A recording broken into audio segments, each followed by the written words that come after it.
رسول اللہ صلی اللہ علیہ وسلم نے فرمایا سب سے بہترین نماز داؤد علیہ السلام کی نماز ہے. وہ نصف رات سوتے تھے، تہائی رات جاگتے تھے اور رات کا چھٹا حصہ سوتے تھے. یعنی پہلے کچھ دیر سو جاتے اور پھر درمیان میں جاگتے، پھر آخر میں پھر سو جاتے. تو اس طرح پھر ان کی تھکاوٹ بھی نہیں ہوتی. جو رات کے بالکل ارلی حصے کا سونا ہوتا ہے نا، وہ اگر انسان کو مل جائے تو وہ اتنا زبردست ہوتا ہے گویا وہ انسان ساری رات سو چکا، کئی گھنٹوں کی نیند کے برابر ہوتا ہے. اس میں تھکاوٹ جلد اترتی بنسبت پچھلی رات سو. صحابہ کا قیام. عائشہ رضی اللہ تعالیٰ عنہ سے روایت ہے، انہوں نے فرمایا نبی صلی اللہ علیہ وسلم نے ایک شخص کو مسجد میں قرآن پڑھتے سنا تو فرمایا اللہ اس پر رحم کرے، مجھے اس نے اس وقت فلاں فلاں آیت یاد دلا دی ہے جو میں فلاں فلاں سورت سے بھول گیا تھا. عباد اللہ بن عبداللہ نے حضرت عائشہ رضی اللہ تعالیٰ عنہ سے یہ اضافہ بیان کیا ہے کہ نبی صلی اللہ علیہ وسلم نے میرے گھر میں نماز تہجد پڑھی تو آپ نے عباد کی آواز سنی جو مسجد میں نماز پڑھ رہے تھے. آپ نے فرمایا عائشہ کیا یہ عباد کی آواز ہے؟ میں نے عرض کیا جی ہاں. آپ نے دعا فرمائی اے اللہ عباد پر رحم فرما. کیا خیر خواہی تھی نبی صلی اللہ علیہ وسلم کہ اپنے ساتھیوں کے بارے میں جب سنتے تھے تو وہیں ان کی غیر موجودگی میں بھی ان کے لیے دعا کرتے. تو ابھی آپ نے کہا نا کہ جگہ جگہ روشنیاں، تو یہ صحابہ کے گھروں میں ایسے ہی ہوتا. صحابیات کا قیام. نبی صلی اللہ علیہ وسلم نے فرمایا مجھ سے جبریل علیہ السلام نے کہا کہ حفصہ سے رجوع کر لو کیونکہ وہ بہت روزے رکھنے والی اور بہت قیام کرنے والی ہے اور بے شک وہ جنت میں آپ کی بیوی ہے. امام احمد بن حنبل، امام بخاری، حافظ عراقی، یہ سب قیام اللیل کرنے والے لوگ تھے اور ان کے لیے ایسے ہی تھا جیسے کوئی بہت مانوس چیز ہے، یعنی بالکل روٹین کی بات تھی. تہجد کے فائدے. نمبر 1 خیر و بھلائی ملنا. جابر رضی اللہ عنہ سے روایت ہے، کہتے ہیں کہ رسول اللہ صلی اللہ علیہ وسلم نے فرمایا کوئی مرد اور عورت ایسی نہیں کہ رات کو سوئے مگر اس کے سر پہ گریں لگا دی جاتی ہے. بس اگر اس نے جاگتے وقت اللہ کا ذکر کیا تو گرہ کھل جاتی ہے. اگر کھڑا ہوا اور وضو کیا اور نماز پڑھی تو سب گریں کھل جاتی ہیں اور وہ خوش دل ہلکا پھلکا ہو کر بھلائی کو پہنچنے والا ہوتا. یعنی جو لوگ صبح اٹھ کر صبح اٹھتے ہی پہلے ذکر کرتے ہیں، اللہ کا دعا کرتے ہیں. اگر تہجد کے وقت اٹھے ہیں تو کون سی آیات پڑھتے ہیں؟ آل عمران کی آخری آیات، ان فی خلق السماوات والارض، اور پھر وضو کرتے ہیں، نماز پڑھتے ہیں تو ان کی ساری گرہیں کھل جاتی، بالکل فریش ہو کر ریلیکس ہو کر دن کا آغاز کرتے ہیں. اور اگر نماز مس ہو جائے تو بوجھ تلے آ جاتے ہیں. اسی طرح نفس میں چستی آتی ہے ورنہ سستی اور خباثت نفس کے اندر آتی ہے. لا علاج مرض سے شفا ملنا. امام ابن قیم کہتے ہیں قیام اللیل حفظان صحت کے اسباب میں سب سے زیادہ نفع مند، یعنی صحت کی حفاظت کے لیے سب سے اچھی چیز ہے اور بہت سے لا علاج امراض کو روکنے والے امور میں سے سب سے زیادہ روکنے والا ہے اور جسم، روح اور دل کو بہت چاق و چوبند رکھنے والا ہے. یعنی لا علاج مرضوں کا علاج ہے قیام اللیل. دل کا علاج. یحییٰ ابن معاذ کہتے ہیں دل کا علاج 5 چیزوں میں ہے. نمبر 1 تدبر کے ساتھ قرآن پڑھنا. نمبر 2 پیٹ کو خالی رکھنا، یعنی بہت زیادہ نہ کھانا. نمبر 3 قیام اللیل. نمبر 4 سحری کے وقت اللہ کے سامنے عاجزی اور انکساری کرنا. نمبر 5 نیک لوگوں کی مجلس میں بیٹھنا. دل کو خوشی ملنا. عطا خراسانی کہتے ہیں جب آدمی رات کو تہجد کے لیے اٹھتا ہے تو خوشی کے ساتھ صبح کرتا ہے اور اس قیام کی وجہ سے اپنے دل میں مسرت محسوس کرتا ہے. اور اگر اس پر نیند غالب آ جائے اور وہ اپنے ورد سے سویا رہ جائے تو غم کی حالت میں صبح کرتا ہے کہ آج میرے تہجد میں سو گئے اور اس کا دل ٹوٹا ہوا ہوتا ہے گویا کہ اس کا کچھ کھو گیا ہو کیونکہ اس نے اپنے نفع مند کاموں میں سب سے زیادہ مفید کام کو کھو دیا، یعنی قیام اللیل کو. رزق ملنا. ابن قیم کہتے ہیں 4 چیزیں رزق کو کھینچ لاتی ہیں. نمبر 1 قیام اللیل. نمبر 2 سحری کے وقت استغفار کی کثرت.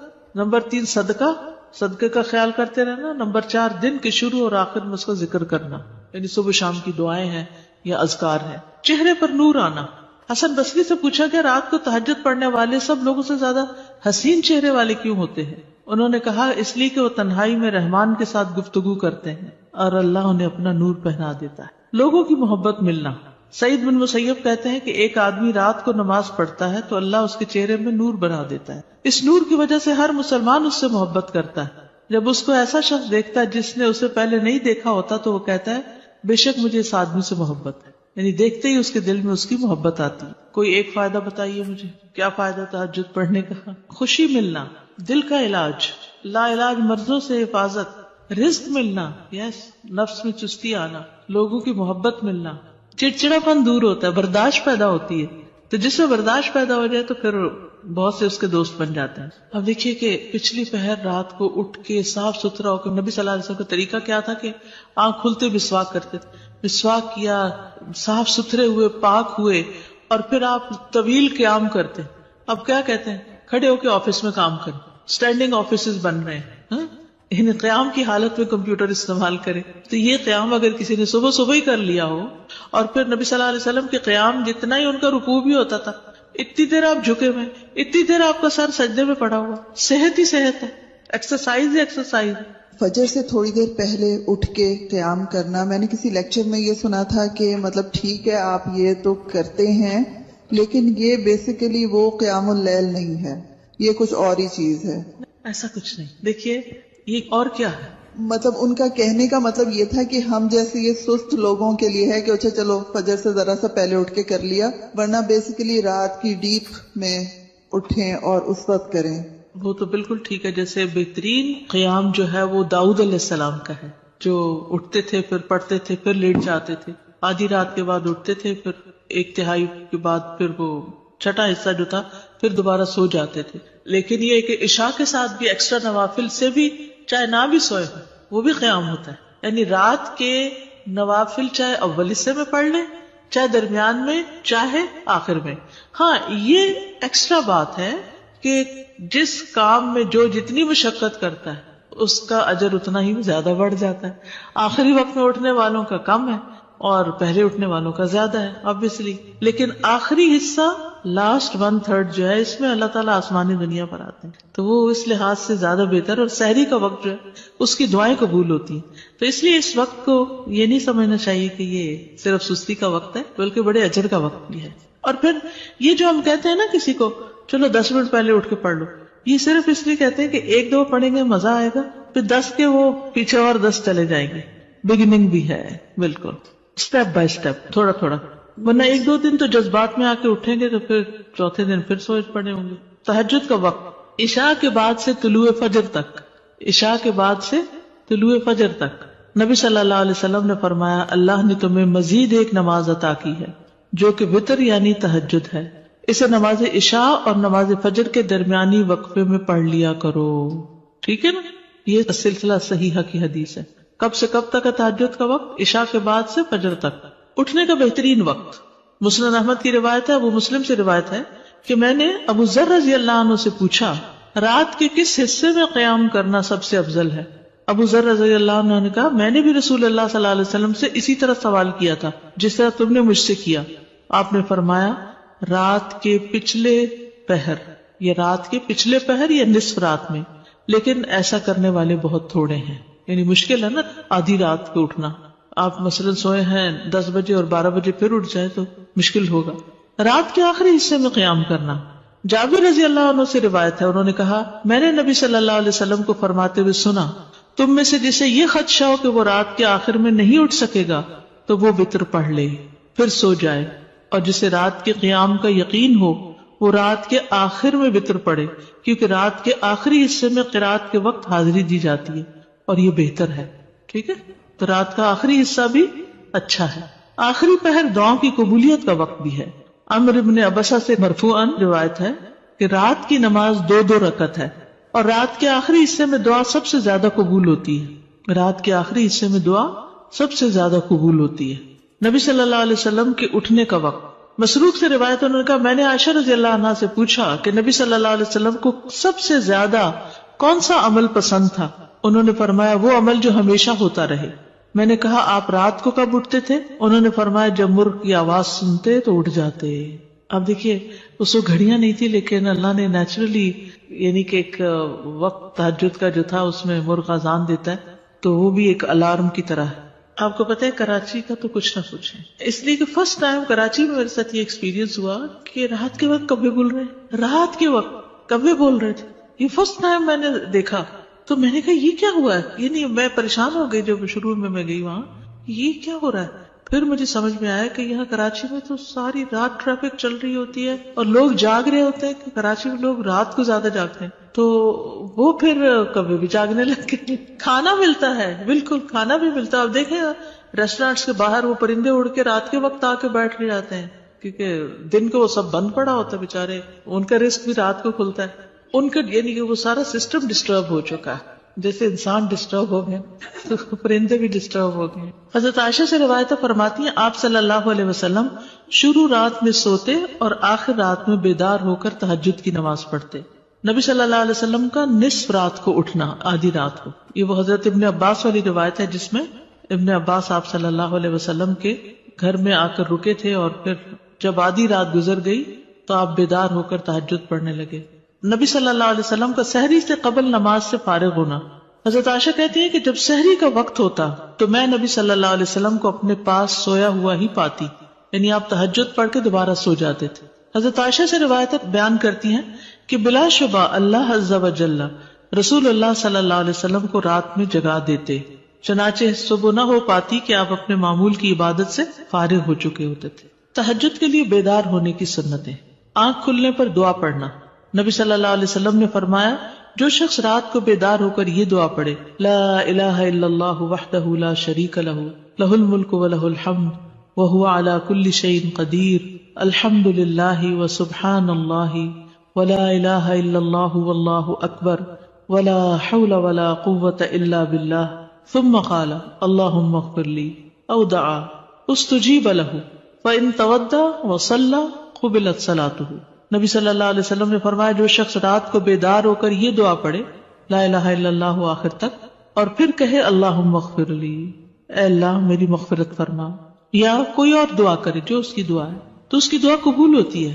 پھر اگر اس نے وضو کیا اور نماز پڑھی تو نماز بھی قبول ہوتی ہے. ٹھیک ہے. آل عمران کی آخری 10 آیات پڑھنا. ابن عباس نے ابو المتوکل کو بتایا کہ انہوں نے ایک رات نبی صلی اللہ علیہ وسلم کے ہاں گزاری تو اللہ کے نبی رات کے آخری حصے میں اٹھے، باہر نکلے اور آسمان پر نظر ڈالی، پھر سورۃ آل عمران کی آیت پڑھی ان فی خلق السماوات والارض. 3 بار وقفے سے اٹھنا. ابن عباس کہتے ہیں وہ ایک رات رسول اللہ صلی اللہ علیہ وسلم کے ہاں سوئے تو رات کو آپ جاگے، مسواک کی اور وضو فرمایا. آپ اس وقت یہ آیات پڑھ رہے تھے ان فی خلق السماوات والارض. یہ آیات تلاوت فرمائی حتیٰ کہ سورت ختم کی، پھر آپ کھڑے ہوئے اور 2 رکعتیں پڑھی. ان میں بہت طویل قیام، رکوع اور سجدے کیے، پھر واپس پلٹے اور سو گئے یہاں تک کہ آپ کی سانس کی آواز سنائی دینے لگی. پھر آپ نے اس طرح 3 دفعہ کیا، 6 رکعتیں پڑھی. ہر دفعہ آپ مسواک کرتے، وضو فرماتے اور ان آیات کی تلاوت فرماتے. پھر آپ نے 3 وتر پڑھے، پھر مؤذن نے اذان دی تو آپ نماز کے لیے باہر تشریف لے گئے. یعنی بار بار وضو کیا، بار بار مسواک کیا اور بار بار ان فی خلق پڑھا اور عبادت کی. بیدار ہوتے ہی مسواک کرنا. ابن عمر سے مرفوعاً مروی ہے کہ آپ صلی اللہ علیہ وسلم جب سوتے تو مسواک آپ کے پاس ہوتی، جب بیدار ہوتے تو مسواک سے ابتدا کرتے. اسی طرح جب آپ تہجد کے لیے کھڑے ہوتے تو اپنا منہ مسواک سے اچھی طرح صاف کرتے. 2 رکعتیں پڑھ کر سلام پھیرتے اور مسواک کرتے. سبحان اللہ، کس کثرت کے ساتھ منہ صاف کرتے. صحابہ کو بھی حکم دیا جاتا کہ رات کو اٹھے تو مسواک کرے. پھر درمیانہ وضو کرنا. ابن عباس سے روایت ہے انہوں نے کہا میں نے ایک رات اپنی خالہ میمونہ کے ہاں گزاری.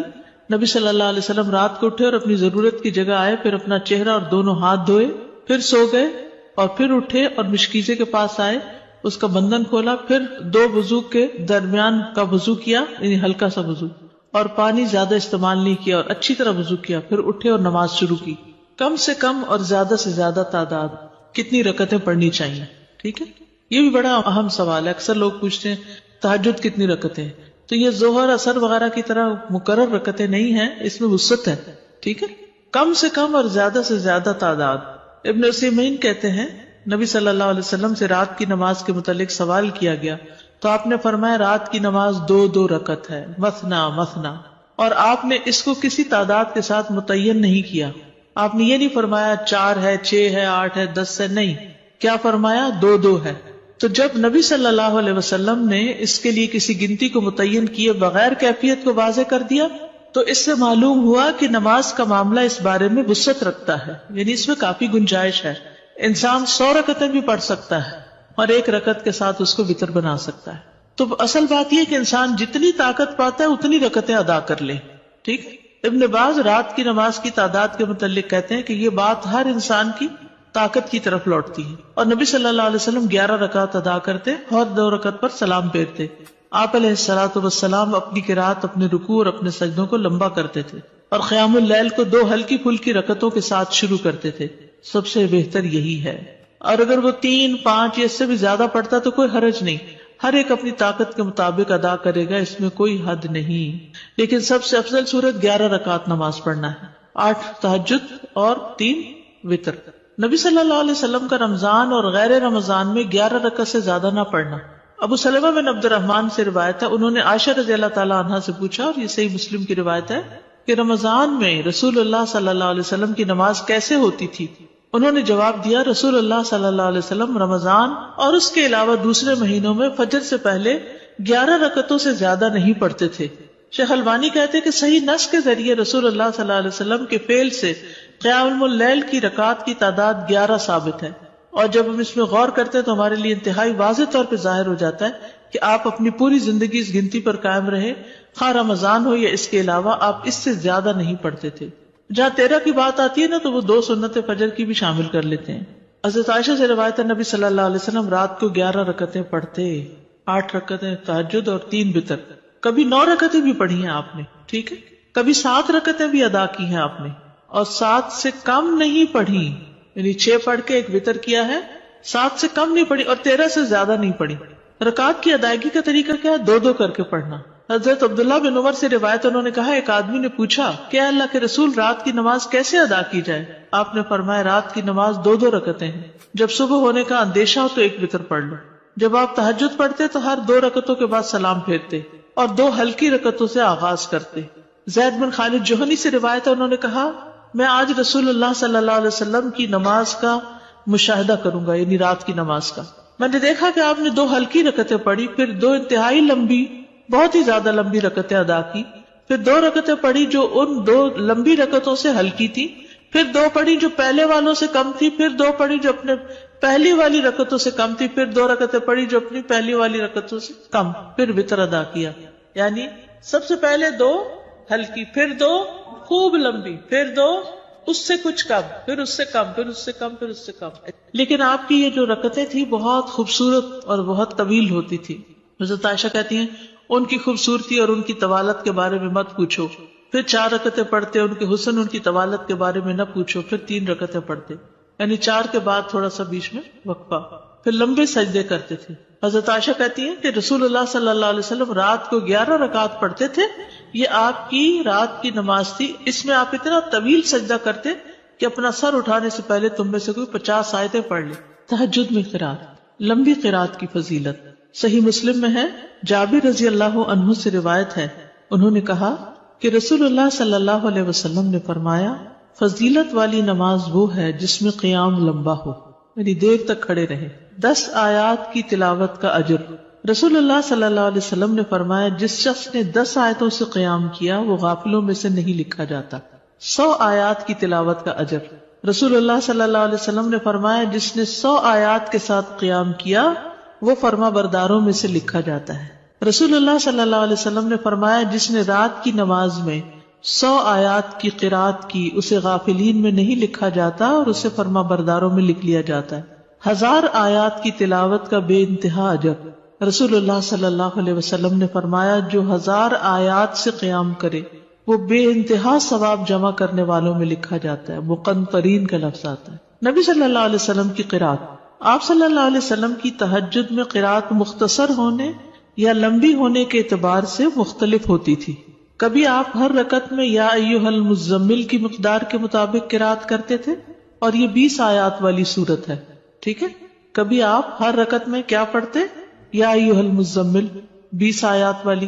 کبھی 50 آیات کے برابر قرات کرتے تھے، اور کبھی کبھی سورۃ البقرہ اور آل عمران اور النساء بھی. تو اس سے ہی پتہ چلتا ہے کہ اس میں کوئی لگا بندہ قاعدہ نہیں کہ اتنی ضرور قرات کی جائے، حسب حالت کم یا زیادہ کی جا سکتی ہے. لیکن obviously جتنی کریں گے پھر اس کا اجر اتنا ہی مختلف ہو جائے گا. نبی صلی اللہ علیہ وسلم کا قیام لمبا ہوتا تھا. عبداللہ بن مسعود سے روایت ہے، وہ کہتے ہیں، میں نے ایک رات نبی صلی اللہ علیہ وسلم کے ہمراہ تہجد پڑھی تو آپ کافی دیر کھڑے رہے، حتیٰ کہ میں نے ایک برے کام کا ارادہ کیا. ہم نے کہا، آپ کا کیا ارادہ تھا؟ انہوں نے فرمایا، میں نے یہ ارادہ کیا کہ میں نبی صلی اللہ علیہ وسلم کو قیام میں چھوڑ کر خود بیٹھ جاؤں. تھک گئے ہوں گے. ایک ہی آیت کی مسلسل تکرار. حضرت عائشہ سے مروی ہے، انہوں نے کہا کہ نبی صلی اللہ علیہ وسلم نے ایک رات قرآن کی ایک ہی آیت سے قیام کیا، یعنی ایک آیت بار بار پڑھتے رہے، بار بار پڑھتے رہے. اور وہ کیا آیت تھی؟ ان تعذبهم فانہم عبادک وان تغفر لهم فانک انت العزیز الحکیم. اگر تو ان کو سزا دے تو بے شک وہ تیرے ہی بندے ہیں، اور اگر تو معاف کر دے تو بے شک تو ہی غالب بڑی حکمت والا ہے. یعنی یہ تو تجھ پر، یعنی کہ ایک طرح سے رحم ہی کی درخواست کر رہے ہیں کہ تیرے بندے ہیں، تو رحم فرما دے ان پر. اسی طرح سورۃ الاخلاص کی تکرار، بار بار ایک ہی سورت. پھر اسی طرح جہری اور سری دونوں طرح سے قرات کرنا جائز ہے. آپ چاہیں تو تہجد میں بلند آواز سے تلاوت کریں، چاہیں تو دل میں پڑھیں.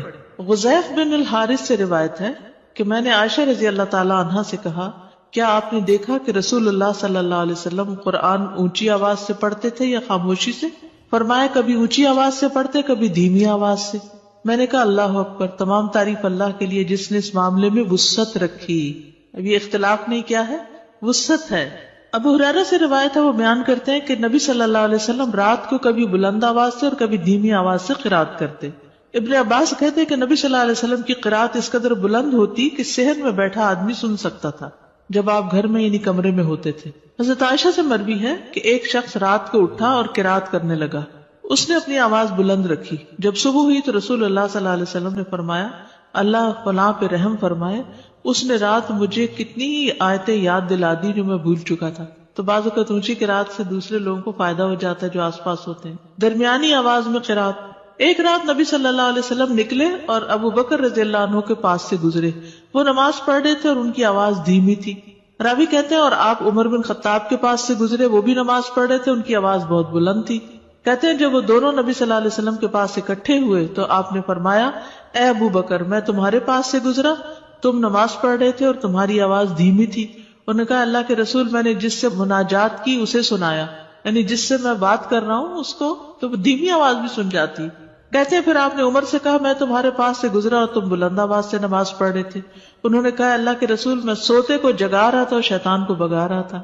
بس نبی صلی اللہ علیہ وسلم نے فرمایا اے ابو بکر، اپنی آواز کچھ بلند کیا کرو، اور اے عمر، تم اپنی آواز کچھ دھیمی رکھا کرو، درمیانی چیز. لیکن یاد رکھیے کہ دوسرے کو اذیت نہیں دینی چاہیے. اگر کوئی سو رہا ہے اور وہ چاہتا ہے کہ ہم اونچا نہ پڑھے تو پھر اونچا نہ پڑھے. یا کوئی اور بھی تہجد پڑھ رہا ہے، یعنی ایک ہی کمرے میں ہسبینڈ وائف دونوں پڑھ رہے ہیں اور دونوں ہی اپنی اپنی اونچی کر رہے ہیں تو کسی کی کوئی بات سنائی نہیں دے گی. ابو سعید کہتے ہیں کہ رسول اللہ صلی اللہ علیہ وسلم نے مسجد میں اعتکاف فرمایا.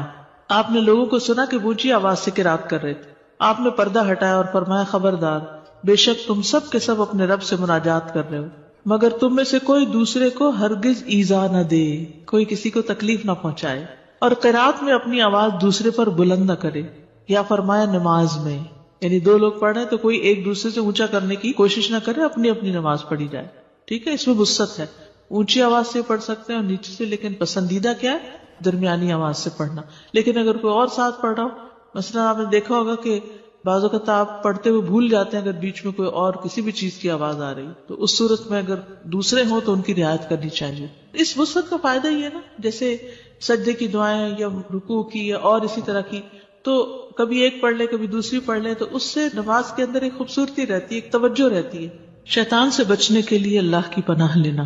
ابو سعید خدری بیان کرتے ہیں کہ رسول اللہ صلی اللہ علیہ وسلم جب رات کو قیام فرماتے تو اللہ اکبر کہتے، پھر سبحانک اللہم و بحمدک و تبارک اسمک و تعالی جدک و لا الہ غیرک کہتے، پھر 3 بار لا الہ الا اللہ کہتے، 3 بار اللہ اکبر کبیرہ کہتے.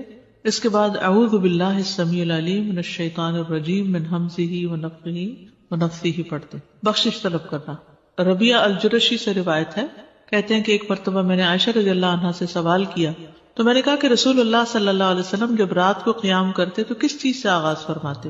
انہوں نے کہا کہ آپ 10 مرتبہ اللہ اکبر کہتے، 10 بار سبحان اللہ، 10 بار لا الہ الا اللہ، 10 بار استغفر اللہ، اور 10 مرتبہ یہ دعا اللہم اغفر لی واہدنی وارزقنی، اور پھر 10 بار یہ دعا اللہم انی اعوذ بک من الضیق یوم الحساب، دنیا کی تنگی سے دعا مانگنا. شریک حوزنی کہتے کہ میں ام المومنین عائشہ رضی اللہ عنہا کے پاس گیا اور ان سے پوچھا کہ رسول اللہ صلی اللہ علیہ وسلم جب رات کو اٹھتے تو کس چیز سے ابتدا کرتے؟